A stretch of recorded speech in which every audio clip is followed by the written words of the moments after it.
안녕하세요. 성경이맥입니다. 성경 속에서 가장 강력한 경고를 담고 있는 비유 중 하나가 바로 누가복음 16장의 부자와 나사로 이야기입니다. 이 말씀을 접할 때마다 우리는 부자가 이웃 사랑을 하지 않았기 때문에, 즉 행위의 죄 때문에 지옥에 갔다고 생각하기 쉽습니다. 하지만 이 비유의 가장 충격적인 결론을 깊이 파헤쳐보면 부자의 지옥행 티켓은 다른 곳에서 발급되었음을 알 수 있습니다. 물론 부자의 삶은 형편없었습니다. 그는 자색 옷을 입고 호화롭게 살면서 자기 집 문 앞에 누워 헌대를 앓는 나사로에게 철저히 무관심했습니다. 이웃 사랑이라는 율법의 가장 큰 계명을 외면했죠. 또한 그는 재물을 자신의 힘과 축복의 증거로 삼고 살았습니다. 그러나 성경은 이 무관심과 재물 숭배라는 행위들이 구원을 받지 못한 자에게서 필연적으로 나오는 열매라고 가르칩니다. 이 행위들은 구원의 조건이 아니라 불순종이라는 죄의 뿌리가 맺은 결과라는 것입니다. 부자의 마음속에는 이미 하나님이 주신 말씀에 대한 불신이 자리 잡고 있었고, 그 불신의 외적 증거로 이웃을 사랑하지 못했던 것입니다. 예수님은 이 비유를 단순히 도덕적 교훈을 주기 위해 말씀하신 것이 아닙니다. 이 비유는 당시 바리새인들의 행위 구원론과 재물 숭배를 깨뜨리기 위해 던지신 신학적인 폭탄이었습니다. 이 비유의 진정한 목적지는 부자의 사치스러운 삶이 아니라 죽음 이후의 대화에 있습니다. 이 대화 속에 부자의 가장 치명적인 죄가 드러납니다. 음부에서 고통받던 부자는 이제 자기 고통이 아닌 이 땅에 남아있는 형제 다섯을 위해 아브라함에게 간청합니다. 그는 이렇게 말합니다. 나사로를 내 아버지의 집에 보내어 죽은 자 가운데서 살아나 그들에게 가서 회개하게 하소서. 여기서 부자의 가장 치명적인 불신앙이 드러납니다.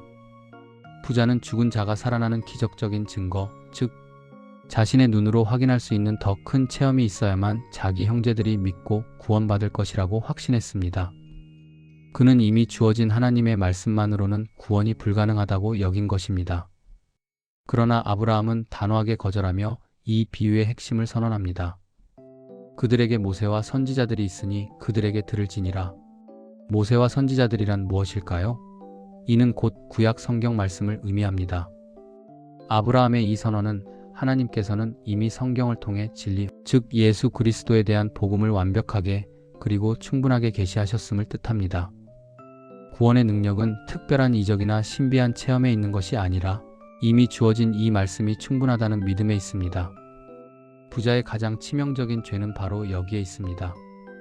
그는 하나님 말씀의 권위와 충분성을 믿지 못했습니다. 말씀만으로는 구원이 불가능하고 죽은 자가 살아나는 것과 같은 더 큰 증거가 필요하다고 여겼습니다. 이것이 곧 복음을 거부한 불신앙이며, 이 불신앙이 그를 영원한 단절로 이끈 가장 근본적인 죄였습니다. 이웃 사랑을 하지 못한 것은 이 근본적인 죄가 맺은 씁쓸한 열매였을 뿐입니다. 아브라함은 부자에게 최후의 선언을 합니다. 모세와 선지자들에게 듣지 아니하면 비록 죽은 자 가운데서 살아나는 자가 있을지라도 권함을 받지 아니하리라.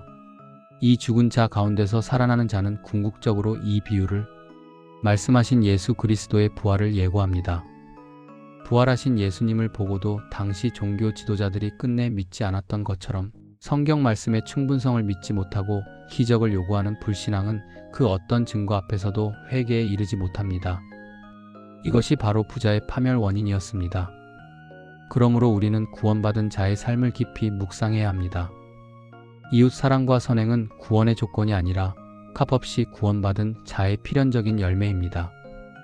우리가 참된 복음의 은혜를 오직 말씀에 대한 믿음으로 값없이 받았다면 그 사랑과 감격 때문에 마땅히 나사로에게 손을 내밀고 이 복음을 전하는 삶을 사는 것은 지극히 자연스러운 것입니다. 구원받은 자의 참된 신앙은 반드시 말씀을 사랑하는 삶과 이웃을 사랑하는 삶이라는 두 가지 열매를 맺게 되어 있습니다. 참된 구원은 우리의 열심이나 행위가 아닌 성경 말씀이 우리에게 충분하다는 믿음에서 옵니다. 오늘날 기적이나 체험을 쫓는 신앙이 아니라 말씀 위에 굳건히 서는 신앙이 참된 구원과 영원한 평안을 줍니다. 오늘 말씀은 여기까지이고요. 오늘 말씀이 마음에 와닿으셨다면 아멘으로 화답해 주시고, 사랑하는 가족과 지인들에게 이 영상을 공유해 주세요. 복음이 흘러가는 통로가 됩니다.